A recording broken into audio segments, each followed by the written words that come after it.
Vaza Jato, boom! Mais uma bomba da Vaza Jato agora na véspera do julgamento do STF sobre a prisão em segunda instância, mostra como a Rosa Weber, uma das ministras do STF, foi manipulada pela Lava Jato, pelo Deltan Dallagnol e pelo Sérgio Moro, em uma decisão que foi muito importante para o Brasil chegar onde está hoje, que foi o golpe e o Lula está preso sem provas. Eu já vou falar disso, mas antes, se você é Lula livre, se inscreve no canal e curte o vídeo, porque aqui a gente luta por isso todos os dias. Então vem lutar conosco, se inscreve no canal, é muito, mas muito importante fortalecer os canais de esquerda. Então se inscreve não só nesse canal, mas em qualquer outro canal de esquerda que você conheça, inscreva-se, é importante. Agora vamos falar da Vaza Jato.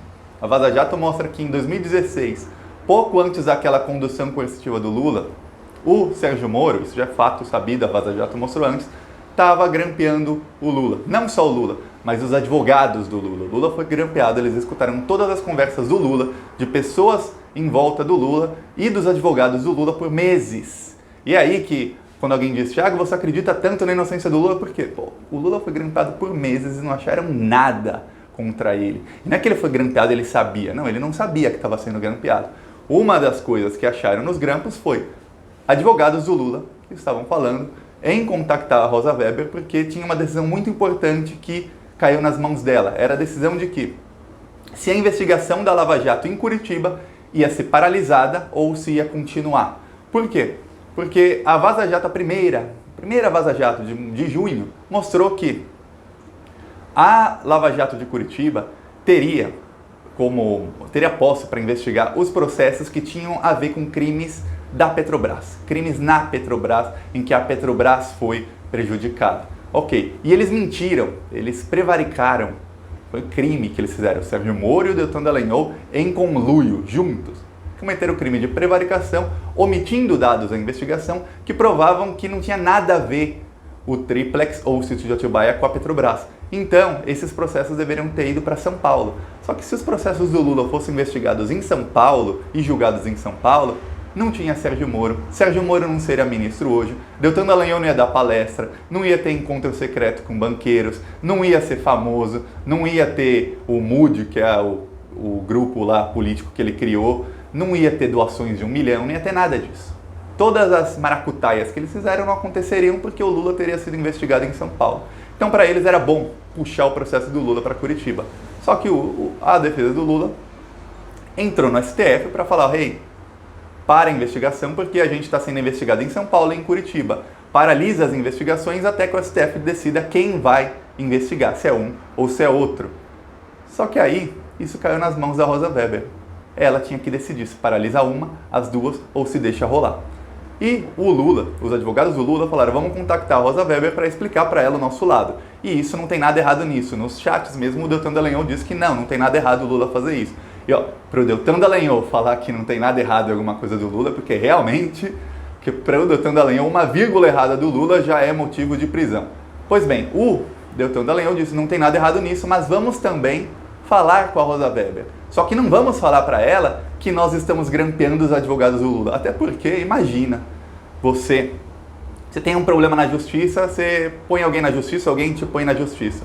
Imagina se você pudesse grampear os advogados da outra parte. Pois era isso que o Deltan Dallagnol estava fazendo. Ele estava grampeando os advogados do Lula. E aí ele sabia de todas as estratégias do Lula antes do Lula fazer. Quando o Lula já estava falando com Jacques Wagner, com outras pessoas assim, hey, alguém tem que contactar a Rosa Weber porque caiu na mão dela, vamos mostrar o nosso lado. O Deltan Dallagnol já sabia disso, a Lava Jato já se antecipou à defesa do Lula. Veja o conluio deles e com a ajuda do juiz, do Sérgio Moro. Então veja como eles são sujos, rasteiros. Eles grampeiam outra parte para saber o que eles vão fazer para se antecipar. Isso não acontece em lugar nenhum do mundo. Isso não pode acontecer. Imagina um advogado de uma parte grampear os advogados da outra parte. Não tem como você perder na justiça. Ainda mais quando você está em conluio com o juiz grampeando os advogados da outra parte. E eles faziam isso por quê?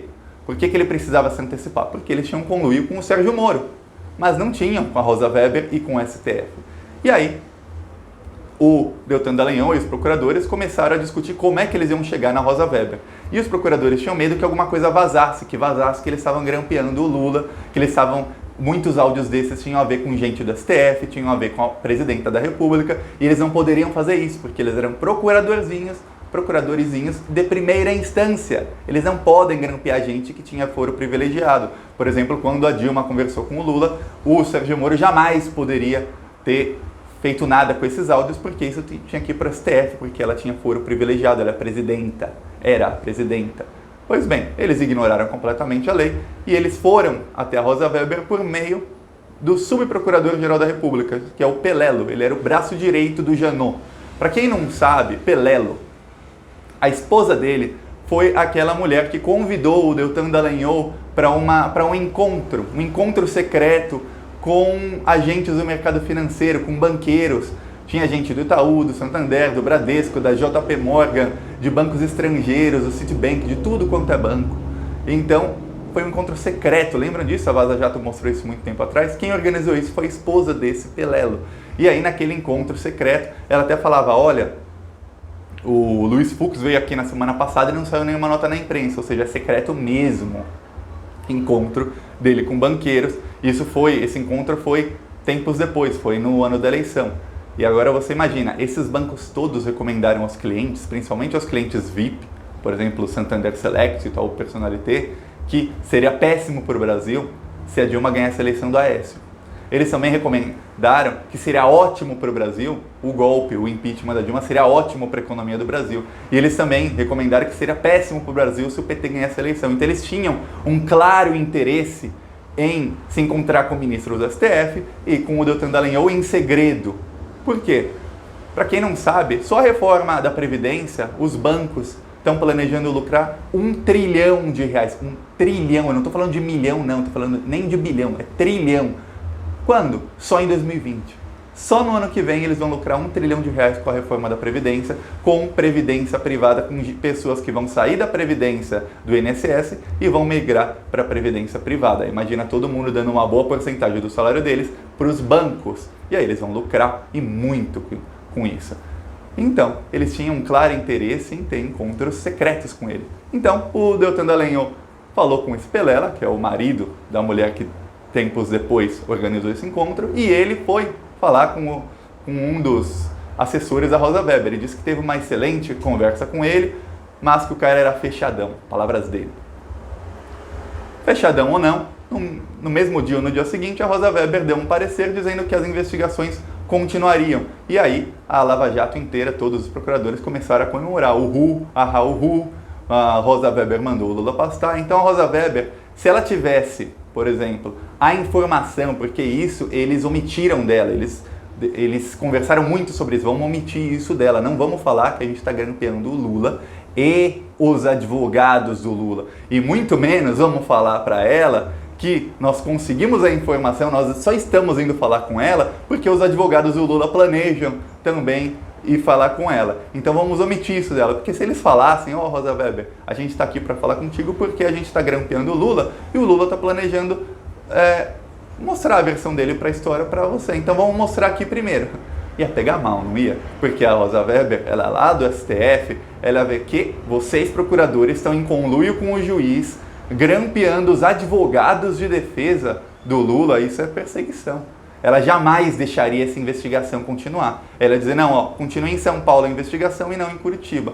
Como ela não tinha isso, eles omitiram isso dela, ela mandou a investigação continuar em Curitiba, ela mandou, nas palavras dos procuradores, o Lula pastar. Ela mandou o Lula pastar e aí a gente sabe o que aconteceu depois. No mesmo dia em que a Rosa Weber deu essa decisão, o Moro autorizou aquela condução coercitiva ilegal do Lula. Lembra a condução coercitiva do Lula? Foi ilegal, porque a lei diz claramente que uma pessoa só pode ser levada coercitivamente quando essa pessoa se recusou a ir depor. E o Lula dizia sempre em público que iria depor para o Moro, iria falar com o Moro na cara dele quando ele bem entendesse. O Moro foi covarde, o Moro é uma das pessoas mais covardes que já nasceram em território brasileiro. Daqui anos, décadas e décadas, teremos vergonha de saber que o Sérgio Moro nasceu no mesmo país que nós, e de saber que esse rapaz foi ministro da Justiça. Porque ele é covarde, ele tinha medo de falar com o Lula em pessoa num depoimento com o Lula solto. E o que ele fez? Ele mandou a condução coercitiva do Lula para fazer um auê na mídia. Ele avisou a Globo antes, 6 da manhã estava a Polícia Federal na casa do Lula ilegalmente. A Polícia Federal, que é subordinada a Dilma, veja bem, a ingerência da Dilma, a incompetência do PT com a Polícia Federal. O Bolsonaro jamais deixaria isso acontecer. Imagina a Polícia Federal chegar às 6 da manhã na casa de um filho do Bolsonaro. Não chega, sem o Bolsonaro sabendo. Não acontece. Com a Globo lá na porta, que a Globo sabia antes. Pois bem, aconteceu, chegaram ilegalmente e o Lula foi depor onde? No aeroporto de Congonhas. Ele não foi para Curitiba porque o Sérgio Moro tinha medo, tinha, no jargão popular, cagaço de encontrar o Lula frente a frente. Ele só encontrou o Lula frente a frente muito tempo depois, quando o Lula já estava, quando a opinião pública já estava completamente contra o Lula, em parte por conta dessa condução coercitiva. E aí, o Sérgio Moro grampeando o Lula, poucos dias depois, ele soltou, veio a público, ele levantou o sigilo, como se fala, ele tornou público, áudios do Lula, mas só seletivamente, alguns. Só os áudios do Lula, em que Lula falava que o STF estava acovardado, áudios da dona Marisa falando palavrão com os filhos, que não tinham coisas pessoais, e um áudio do Lula que dava a entender que ele queria ser ministro da Dilma só para fugir do Sérgio Moro. E os outros 200, 300 áudios do Lula em que ele dizia: eu não quero ser ministro, eu quero enfrentar o Moro frente a frente, que provavam que ele não queria ser ministro para fugir do Moro, e sim que ele queria ser ministro para salvar o governo Dilma. Esses áudios ele não levantou sigilo, ele continuaram sigilosos, e aí eles depois manipularam o Gilmar Mendes. A Vaza Jato de hoje mostra como a Rosa Weber também foi manipulada. Então, entre os ministros que podem escrever otário aqui na testa, além do Gilmar Mendes, temos a Rosa Weber. E para quem não sabe, o Sérgio Moro ele foi assessor da Rosa Weber por muito tempo. No caso do Mensalão, em que a Rosa Weber deu um dos votos mais canalhas da história de todo o Brasil, o Sérgio Moro era assessor dela. Para quem não sabe, o voto mais canalha foi poucos meses depois da Dilma indicar a Rosa Weber para a STF. Ela foi julgar o Mensalão e ela deu um dos votos que condenaram o Zé Dirceu sem provas, e ela diz no voto, e ela lê, e ela teve a disfarçatez, a cara de pau de ler: não tenho prova cabal contra o senhor Dirceu, mas o condeno porque a literatura jurídica me permite. Em outras palavras, não tenho prova contra o Zé Dirceu, mas eu condeno porque eu posso, porque eu sou a juíza e ele não é. Então eu condeno porque eu quero. E o Sérgio Moro era assessor dela naquela época. Então aí você vê a incompetência do PT em indicar sempre inimigos e não pensar a política como um jogo de xadrez, ver um panorama e falar assim: cada pecinha a gente põe no local certo, para que não precisa aparelhar o Estado, mas pelo menos para que não haja traições, para que não haja esse tipo de conluio. Não, o PT nunca fez isso. Aí tivemos o Janot golpista, a Rosa Weber golpista, o Joaquim Barbosa, no caso do Zé Dirceu, desse voto da Rosa Weber, golpista, e todos esses golpistas sempre colocaram o PT no fundo do poço. A própria Polícia Federal, golpista. E aí estamos onde estamos hoje, dependendo de novo do STF, golpista, para ver se o Lula vai ser solto nessa semana ou na semana que vem. E agora a gente tem que confiar nos golpistas. Olha só a situação em que estamos, por pura incompetência de não ver a política como a direita vê, que é como um jogo de xadrez. Coloca uma peça em cada lugar certo, e assim o mais inteligente consegue se manter no poder, e a esquerda conseguiria manter o Brasil no caminho certo, no caminho dos avanços, sem essas reformas que vão acabar com o país em pouquíssimo tempo. É isso, gente. Gostou do vídeo? Curte, compartilha, se inscreve no canal e não se esqueça, política é como um jogo de xadrez.